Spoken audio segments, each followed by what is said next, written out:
we are watching a crisis unfold. We parents, more than ever, need to show up in a different way. If they're not paying attention, they're really crippling that child for later in life.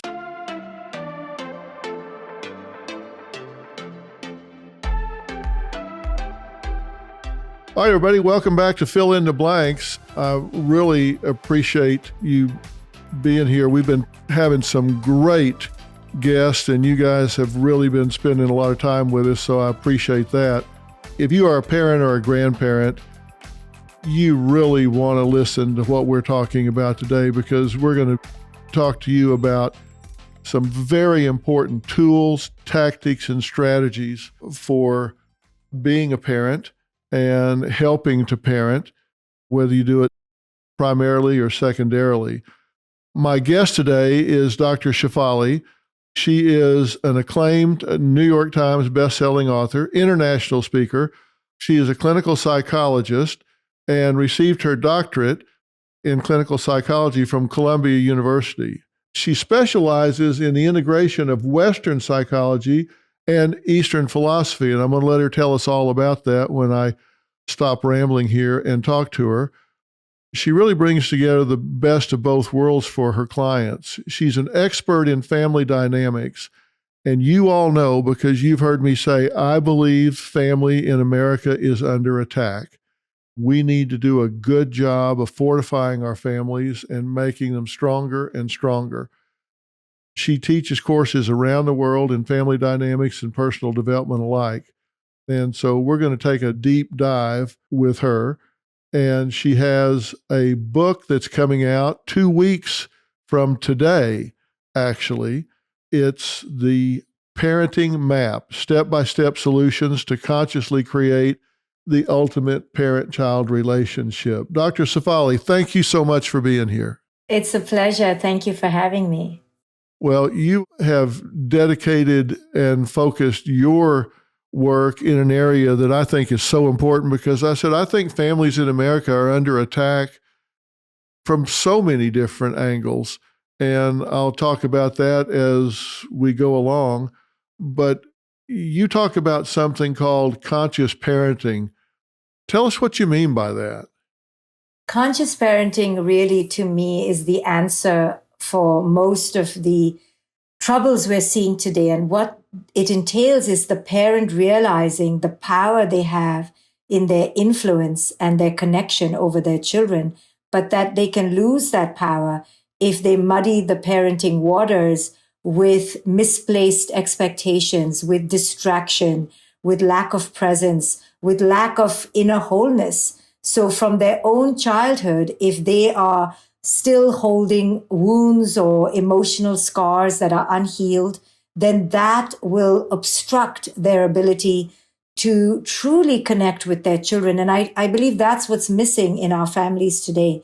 The parents' ability to pay attention, to be present, to be focused, and to know how to connect to these beings that we call children. And I think the influx of social media and all the fast-paced culture that we're absorbed in is really distracting our parents even more than before. So conscious parenting is about the parent realizing that their state of consciousness has such a deep impact on their children, and therefore the first person they need to raise is themselves.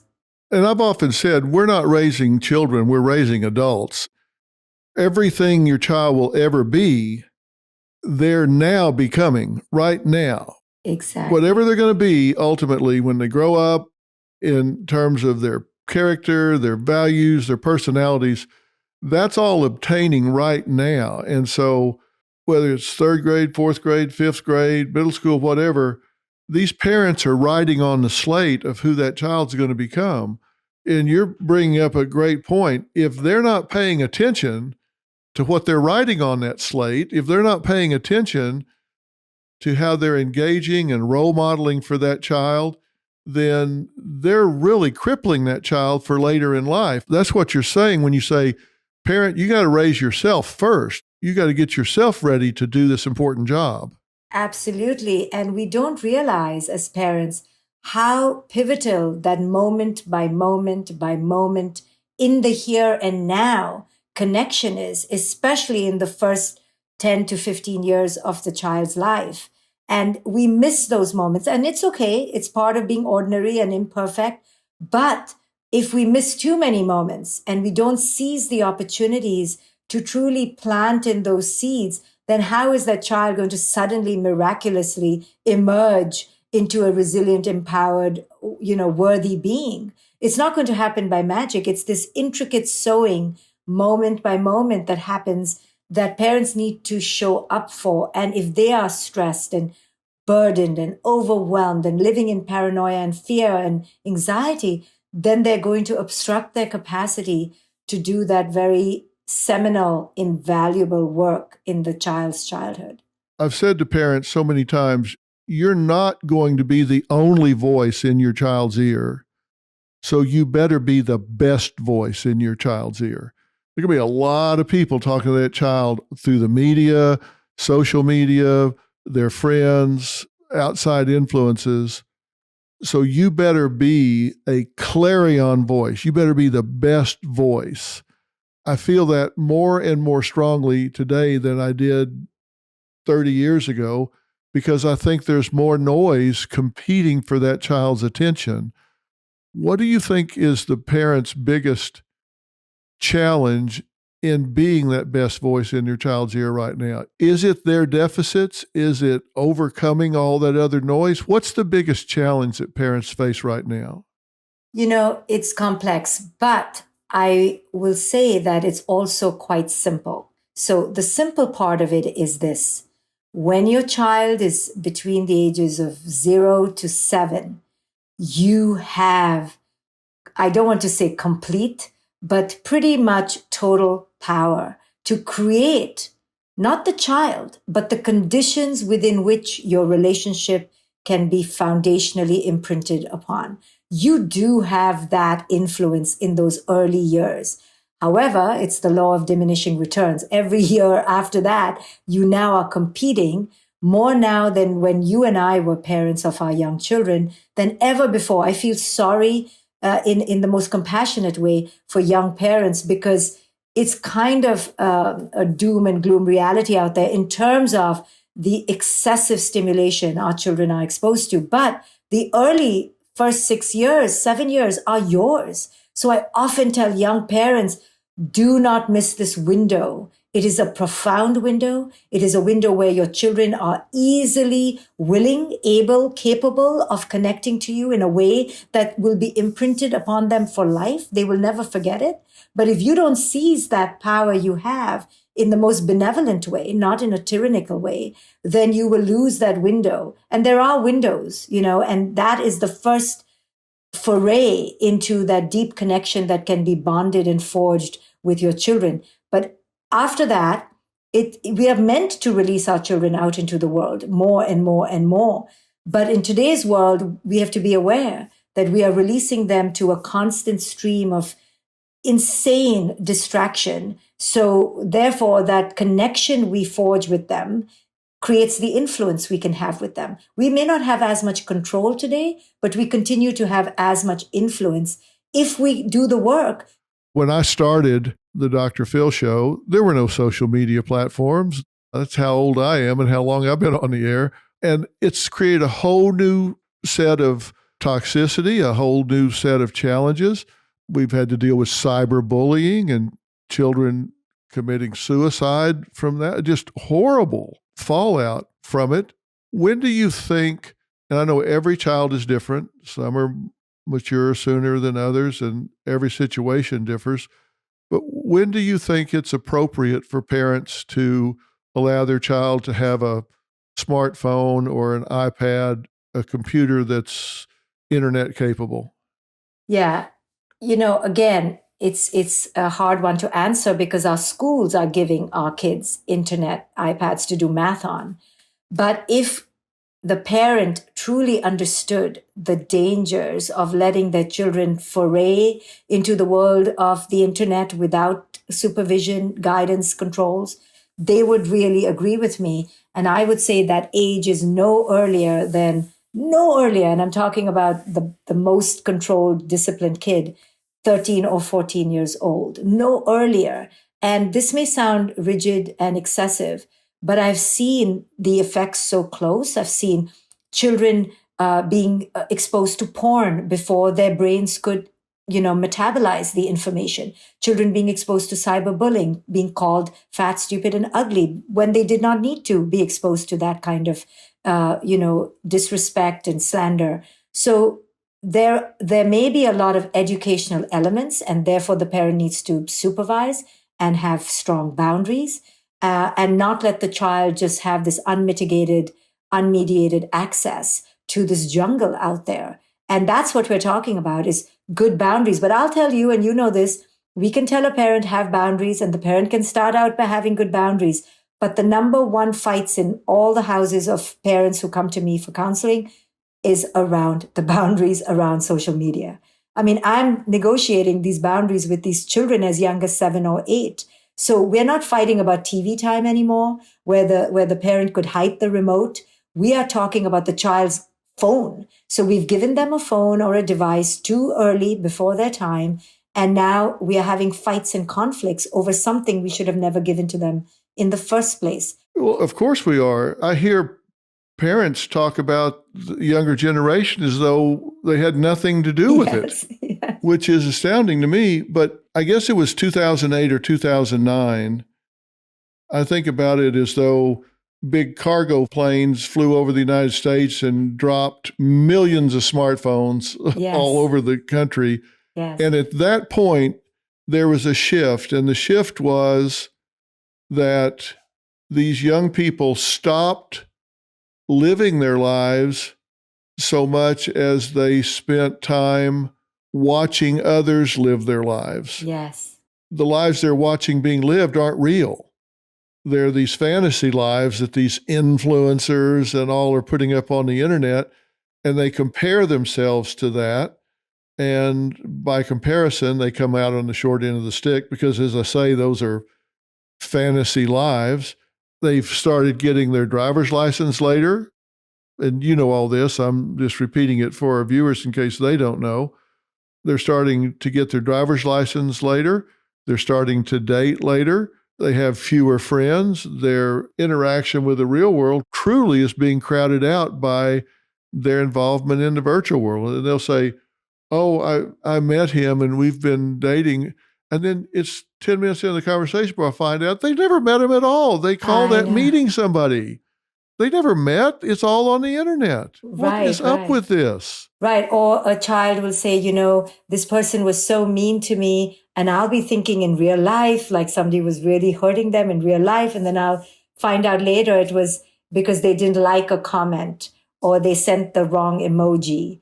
And, so listen, what we're saying is we can go on and on about these crazy kids today, but what we're really saying is that we are watching a crisis unfold. And we parents, more than ever, need to show up in a different way. It was hard enough for you and I to be present with our kids. Talk about the distractions that parents have today. I watch nanny after nanny, parent after parent walking their kids in the stroller on their phone. And I watch myself on my phone. So this is not to appear sanctimonious, but we are all in a crisis of attention and presence. And that's why I integrate spirituality and meditation in all my teachings and the principles of presence, because that is what is the missing ingredient. Because when you're present, you're paying attention.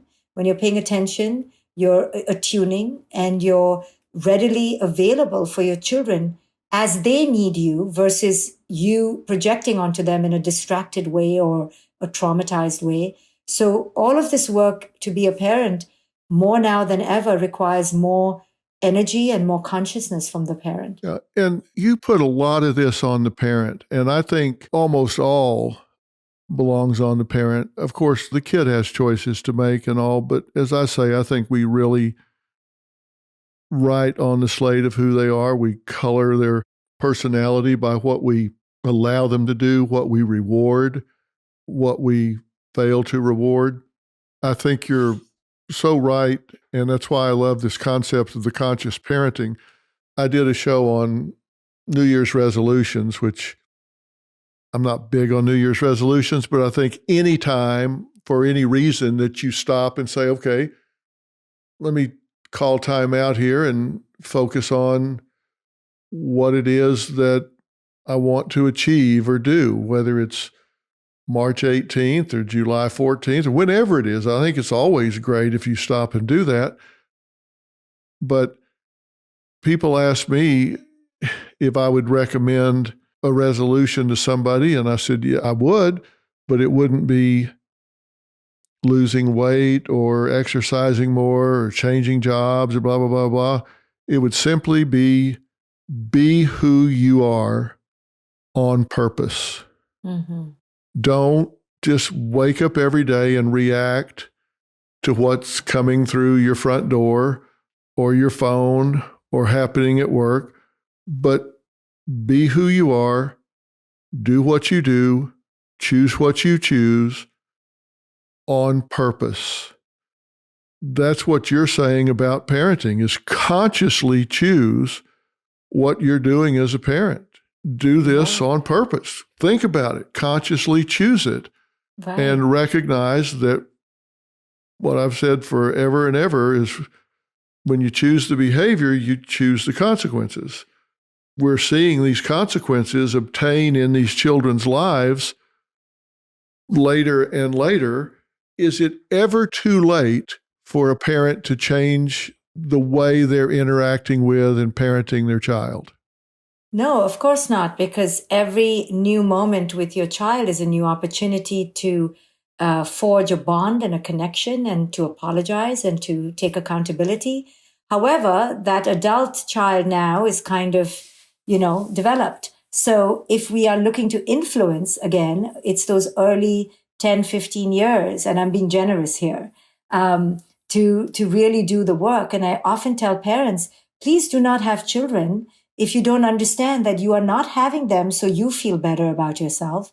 You're not having them to show off on Facebook. This is not a trinket, a trophy, or a prize, or one more medal. This has nothing to do with you. This has to do with you willing to go on this adventure to raise this spirit as they need to be, not as you think they should be or how your parents did it. You have to really tailor the approach very intentionally. But in order to do that, you have to have attention, you have to have intention, you have to have focus, you have to have presence, which means you have to really be there. Many times parents will say, oh, I have 3 children or 4 children. And I often say, why? Why do you have so many children if you're so overwhelmed and so stressed? And they'll say, well, I had these children so my first child could have a family, could have siblings. Never mind, it's mayhem in the house and the first child couldn't, be bothered with the other children. Now the parent is in a tizzy because these children don't get along. And I often tell parents that we start the parenting journey on such a misconception. You're not having children for any reason. It shouldn't be for any reason except that you've decided that you're willing to raise this being as they need to be. Don't do your older child a favor.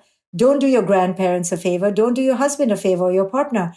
Do it because you understand what it takes. And what it takes is, it's not going to be pretty for your ego. It has to be for that child's essence. Yeah, I tell parents, don't be a right fighter here.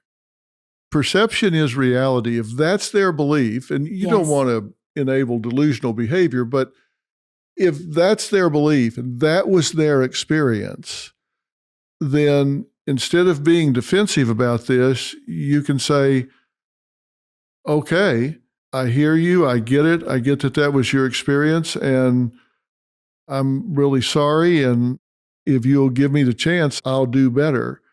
It's real hard to continue rebelling against that. It's real hard to continue resenting that. Mm-hmm. And it's real hard to keep that chip on their shoulder. It's a gift to them. It sets them free. It sets you free. My boys now are 42 and 35. They're 7 years apart. I've always said, you never finish parenting. You just start doing it from a distance. Right, right. They're both now parents, and I watch them I remember when our oldest was like 1.5 or 2, we were in a restaurant and he just went off the deep end and was crying and screaming. I remember Robin telling him then, when you're 16, I'm going to get you for this. and then when he had little ones, he remembered that we used to joke about that. And then his kid would go off the deep end. And it's funny what they remember and value across time. If you could have that open dialogue, it's funny looking back, we never tried to be our children's best friend. Yep. We tried to be their parents and not win a popularity contest. We have, I think, so much better relationship with them now as adult children to our parenting from a distance than if we'd tried to be their best friends then. Yes. And parents don't realize you're going to pay for this later if you screw it up now. And if you do it right now, you're going to reap the benefits later. Yes. It's just not making yourself feel better in the moment, but doing what is in the child's best interest in the moment and knowing you're going to reap that benefit later. They have a backwards way of analyzing this. Well, I think it's not even that parents are consciously doing this. That's the problem and the point, that parents are so distracted, disconnected, and in a place of, real dire internal pain themselves. And that's why I wrote this book, The Parenting Map, to help parents heal and understand their own patterns and begin to disrupt their own generational legacies so that they can truly show up for their kid as their kid needs them to, without all this baggage. And that's why this book is powerful, according to me. That I've laid it out in a step-by-step kind of 20 steps to follow to make it digestible for parents. Okay, I'll do this, and then I will think of things like this. And if we don't break it down in a really bite-sized way, I have found that parents kind of just keep missing the boat. So that's what this book offers parents, is a real concrete map. How do I think about happiness? How do I think about success? How do I think about achievement? What are my patterns? How am I showing up? What are my typical ways that my ego sabotages things? These are the questions that this book seeks to answer. Well, I think it does answer them, but it answers them in more than an insightful way. It answers them in an action-oriented way. And that's what I love about the book, because you do address the question and you give an answer, but you also tag on to it. So here's what to do. Yes. To me, that's so important, because books of theory, books of philosophy can give people a lot of insight, but they need a nudge. Give me something to do, that first step. Yes. And it puts them in the ballpark. I've told people before, you need to have your priorities consciously in your mind. And if you catch yourself during the day working on something other than your top priority, you need to stop and ask yourself why. They'll say, okay, priority list, and they have a hard time making a priority list. But if you give them 1 or 2 examples, then they can just fill the whole thing out. They just needed how to get started.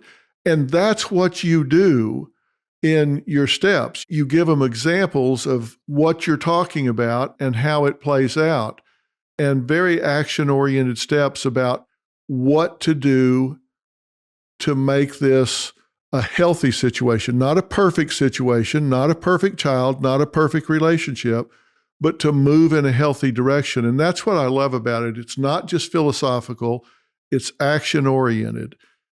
Anybody can criticize, but you say, okay, this is what you don't want to do, but then you talk about specifically what you can do and give people examples. And I love that about the book. So congratulations on the book. Oh my goodness. Thank you so much. It's a work of love and service, because you and I know with our adult clients that we see or people we coach that all their issues come from the first 10 years of their life. And that's why I do this work. It's not necessarily that I love these pesky beings that we call children. I do, but it's also because that phase of life is the most profound developmental phase. And if we parents don't understand that, like you said, we will pay a heavy price later. So this book is really to help parents seize the opportunities they have with their children so that their pain in handling their children's pain is so much more less and diminished. Yeah, I've often said to married couples that are having conflict or whatever, I often talk about the fact that they typically will argue about topics, not real issues. Mm-hmm. By analogy, you talk in here about the fact that don't pay so much attention to behaviors, but look behind it for the feeling that drives it. Yes. That jumped right out at me because that's what I always try to look at is the behavior is just an outward manifestation of the feelings. And most people react to the behaviors. But if you take just one beat and ask yourself, why is this cashier at the grocery store being rude? Why is this wait staff being short? Why is this teacher being defensive? Instead of just reacting to behavior, you ask yourself, what's the feeling that might be motivating it? Gives you such a leg up on dealing with people if you just take that one extra beat to ask, what's the motive? Absolutely. I use the acronym in the book, SIGN, SIGN, something inside gone negative. So any behavior that you're seeing outside that feels misaligned or disrespectful or defiant, or before you jump, especially at your kids, ask yourself, is this a sign of something inside gone negative? So the next time your kid slams the door and says, I hate you, Mom, before you're going to go and pounce into the room and say, what did you say, young lady? And I'm going to ground you. Understand that the greater the external misbehavior, the greater the flag that something inside has gone negative. And your job as a parent is not to take it personally and get hooked, because that's your ego saying, hey, how can you talk to me like that? What about me and all the things I do for you? And you're making it about your ego rather than truly detaching from your ego and asking, what does my kid need from me right now? My kid is in trouble. My kid is showing me that they are in an inner disarray. And if I react to that, now I've compounded that. So that's how we parents create dysfunction, is we compound the issues because we make it all about our ego. Yeah. Once you let that go, it sure makes everything so much easier. It sure makes it so much easier. Now, we have a common friend. You've worked with Oprah. Yes. What's that experience been like for you? As most people's burgeoning dreams to get their message out there, I too wanted Oprah to celebrate my work, but she wasn't a parent. And so when people used to ask me, who's the one person you wish would recognize your work, I would fumble, But then I realized and came into the wisdom that she is a parent. A parent is not from one's biological child. A parent is a state of being which looks out for the well-being of others. And so once I understood that she is our parent in so many ways and has parented us in so many beautiful ways, I then began to look out for her, and ask people, hey, do you think Oprah would like to read my first book, The Conscious Parent? And then I eventually did meet her, and she actually did interview me many times. And I was just so honored that even though she wasn't a parent biologically, she understood how important conscious parenting was for the world. So I'm eternally grateful and blessed. And she gets it. She fully understands it on a very deep level. And that just speaks to her compassion, her sensitivity, her high intuition, wisdom. Yeah, she's very sincere about it. And just know that she has recognized Dr. Shefaili's work in conscious parenting as groundbreaking and revolutionary, and truly believes in what she's doing, as do I. I think the whole pattern of your work is so important to me because, as I've said, I think the American family is under attack right now. And when I say that, I mean there is so much going on that is working to erode the American family unit. If you think back as recently as the 1950s, when there was still a lot of agricultural activity in this country. People lived on farms. They lived rurally a lot. Everybody was involved. Everybody contributed. We were much less transient society then. There were 3 TV stations, maybe 1 TV in the house, 1 phone on the wall in the kitchen. Mm-hmm. Things were just much more family oriented then.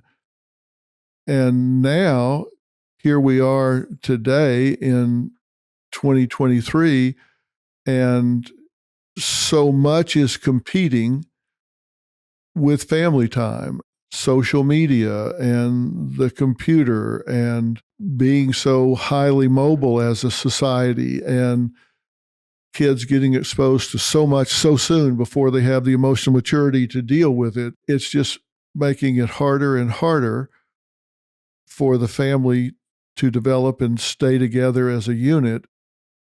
What you're talking about here in your book, The Conscious Parent, The Awakened Family, A Radical Awakening, and your book that's coming out 2 weeks from today, The Parenting Map, Step-by-Step Solutions to Consciously Create the Ultimate Parent-Child Relationship.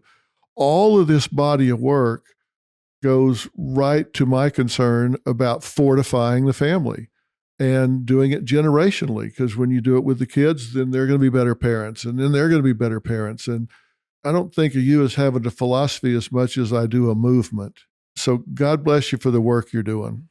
Oh, it's a pleasure to have shared it with you, and an honor. And thank you for all that you do as well. And thank you for having me on your show. It's such an honor.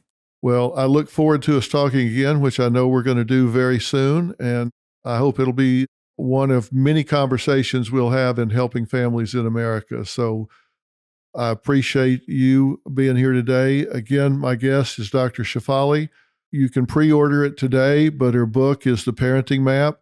I highly recommend it. There are a lot of tips in there. As I say, you don't have to guess at how you implement the philosophy. She really gets specific about that, and it will help you. It will help your family.